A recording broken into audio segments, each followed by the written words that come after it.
What's happening there is in our national security interest, and here's why. You see these images? You see these children? Imagine if you are that father and that is your child who has just been gassed to death by a regime. You will never, ever accept that regime as your rightful leader. And you are full of hatred and you are full of vengeance for what they have done to you and to your family. Put yourself in that position. And that person, many of them, are going to end up joining whichever organization in Syria has the guns and the money to fight Assad.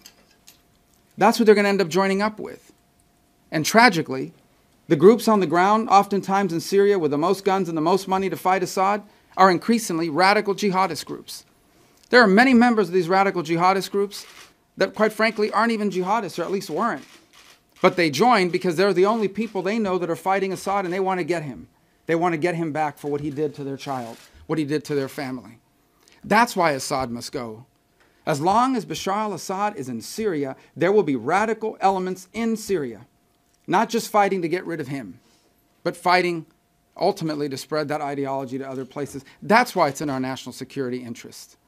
If you are a country led by Vladimir Putin like Russia is, who is going before the world and saying this was the rebels, this wasn't the regime, that's absurd. That is fake news at its highest. It's grotesque. That they could say it with a straight face is even more troubling. This would never have been possible had they not had the cover that Vladimir Putin has given Assad. And it leads to this question.